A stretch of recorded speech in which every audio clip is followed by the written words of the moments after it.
En nombre de las autoridades de la Universidad Rómulo Gallegos, lideradas por el doctor José Luis Berroterán Núñez en la rectoría y todo su equipo de gestión.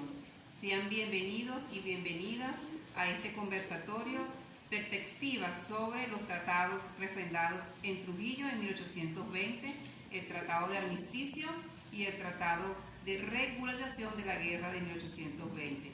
Nos complace muchísimo interactuar con todos ustedes a través de estas plataformas, WhatsApp y Telegram, y contar con la participación de cada uno, igualmente con la participación en calidad de ponentes del investigador e historiador, el licenciado Aldemaro Barrios, del Centro Nacional de Historia, también del historiador Orlando Rincones, miembro de la Sociedad Bolivariana de Venezuela, quien actualmente reside en Bolivia, y que gracias a estos avances tecnológicos hoy podemos contar con sus conocimientos a través de las plataformas WhatsApp y Telegram.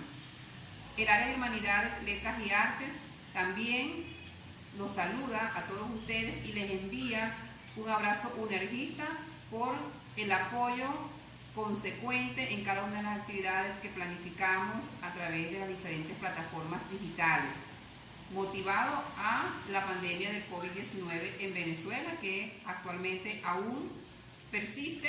Gracias a Dios han bajado las cifras y esperemos que pronto volvamos a la normalidad. Hoy estamos celebrando una actividad en el marco de esa celebración del bicentenario de estos tratados de Trujillo en nuestra Universidad Rómulo Gallegos, cumpliendo con una instrucción presidencial de nuestro presidente Nicolás Maduro, quien el mes pasado ordenó a todas las instituciones públicas celebrar el bicentenario de los tratados de Trujillo. Un acto histórico que inicia el derecho humanitario en Venezuela, pero que estuvo signado por ese principio sine qua non de la paz, la cultura de paz.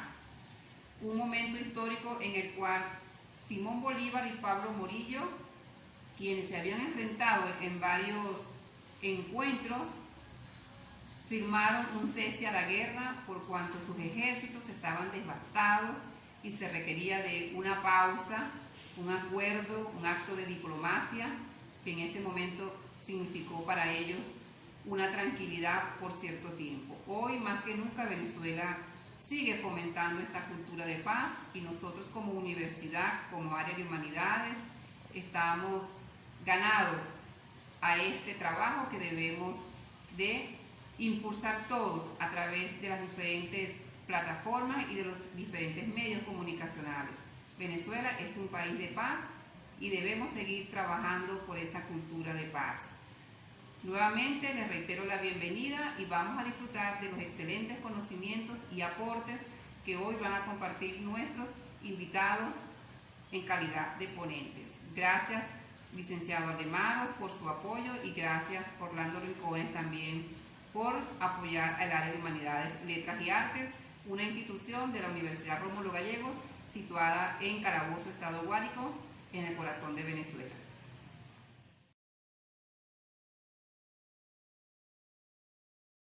¿Qué tal? Yo soy Aldemaro Barrios, investigador del Centro Nacional de Historia y miembro de la Red de Historia, Memoria y Patrimonio.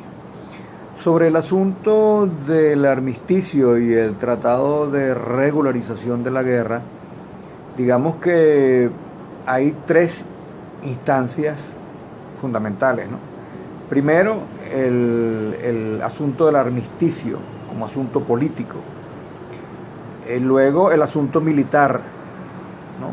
La simetría que hubo en la confrontación de los dos ejércitos, el ejército libertador patriota y el ejército realista. Y la tercera es la que podemos categorizar como la diplomacia bolivariana de paz. Sobre esos asuntos voy a tratar de explicar primero el armisticio. Hay que entender que para cuando se hizo el armisticio y el tratado de regularización de la guerra, era 1820.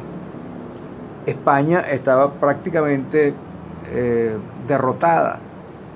Es decir, las fuerzas realistas no tenían el empuje que tuvieron cuando llegaron en 1815, la expedición de Morillo me refiero.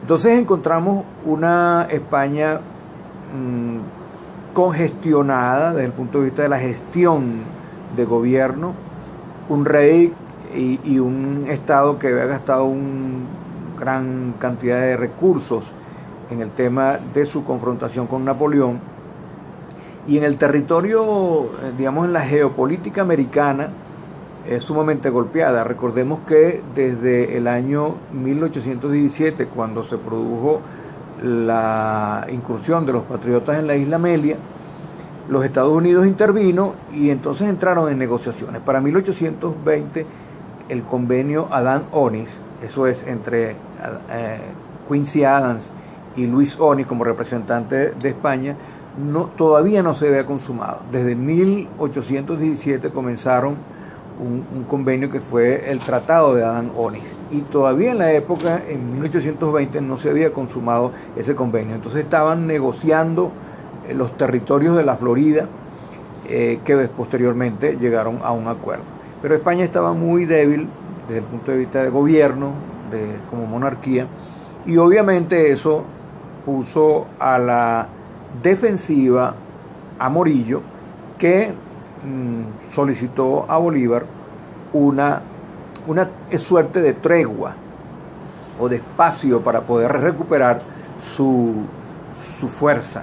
En realidad Morillo sabía que no podía hacer nada, y luego de firmar el armisticio se fue y le dejó la responsabilidad a Miguel de la Torre.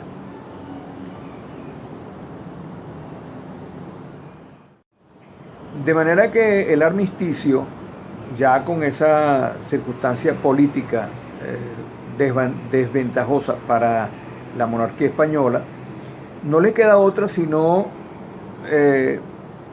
solicitar un armisticio que le permitiera a ellos el reacomodo de su fuerza. Eso no fue posible. Ya la fortaleza que tenía el ejército patriota era evidente. Ya se produce entonces con el armisticio el reconocimiento de Colombia como gran territorio, eso es Venezuela y la Nueva Granada, como Estado. Ya se reconoce al Libertador como jefe de Estado, y eso es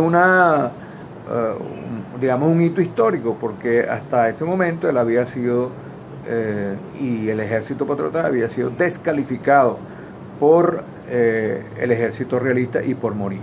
Desde el punto de vista militar, entendemos que se trata de una guerra simétrica en el que ambos bandos tenían un enfrentamiento por los territorios dominados, que Bolívar fue ganando con mucho ingenio y con la capacidad y sobre todo la participación del pueblo negro, del pueblo indio, de las mujeres, de todos los sectores de la sociedad, donde destacamos el hecho de que hacia 1820 componentes importantes del ejército realista, como las tropas que comandaba el indio Roberto Vargas en la zona de Occidente con los caquetíos, los grupos que apoyaban las diversiones que hizo Carrillo posteriormente, el año 21, pero que fueron organizados por Cruz Carrillo dentro del ejército patriota, el alzamiento de los habitantes de Coro bajo el liderazgo de Josefa Camejo, era un escenario que estaba resquebrajando los territorios que antes estaban dominados por España. De manera que militarmente Bolívar y el ejército patriota tienen la ventaja. Y por ello, entonces, el Tratado de Regularización de la Guerra, que por cierto hay que señalar, es único, como lo ha dicho el profesor Henry Navas, como lo ha señalado también la historiadora Gladys Arroyo, es único en la historia. Antes de la firma del Tratado de Regularización de la Guerra, no había un concepto, no se había concebido el tema en las convenciones sobre el tratamiento a los prisioneros, sobre el tratamiento a la población y el tratamiento humanitario a los heridos durante los combates. Eso se estableció en el Tratado de Regularización de la Guerra, en el ámbito, digamos, del ejercicio militar, y es un referente para las nuevas convenciones que posteriormente se van a dar en las guerras mundiales.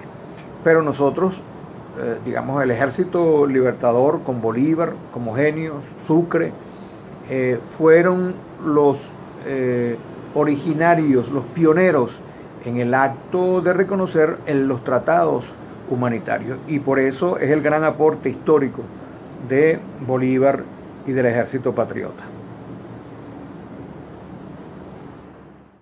Finalmente, en esta muy breve síntesis, hay que señalar un aporte de Bolívar, de Sucre y de los que estuvieron involucrados en la elaboración del tratado bajo la orientación de Bolívar.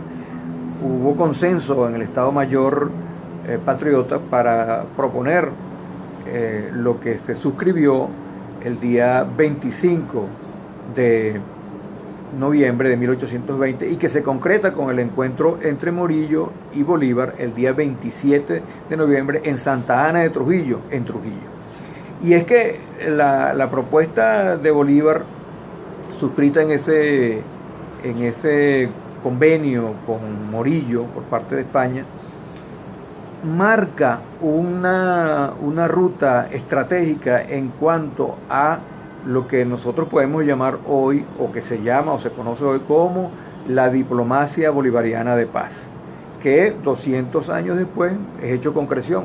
Así lo señala, es parte de las investigaciones que hoy se realizan, y yo quiero reconocer el trabajo que ha hecho la historiadora Gladys Arroyo dentro de los trabajos de maestría del Instituto de Altos Estudios de la Seguridad de la Nación, en el sentido de que es un aporte a las nuevas convenciones, a la reformulación de las convenciones internacionales con relación al derecho humanitario.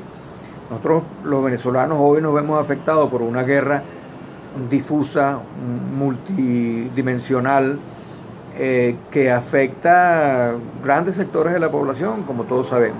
Y es necesario que la Organización de Naciones Unidas revise los convenios internacionales del derecho internacional humanitario, porque hoy, como ayer, estamos en una guerra. Ayer Bolívar propuso a través del tratado el convenimiento del resguardo de la población, el tratamiento humanitario a los prisioneros, y hoy día la Organización de Naciones Unidas tiene la responsabilidad como propuesta de los venezolanos para reformular los convenios internacionales en tanto estamos en una nueva situación. Yo creo que esos son los grandes aportes que hoy podemos destacar en lo que fue la firma del armisticio y el Tratado de Regularización de la Guerra en 1820 en el sitio de Santa Ana de Trujillo, entre el libertador Simón Bolívar y Pablo Morillo como comandante en jefe de las fuerzas realistas.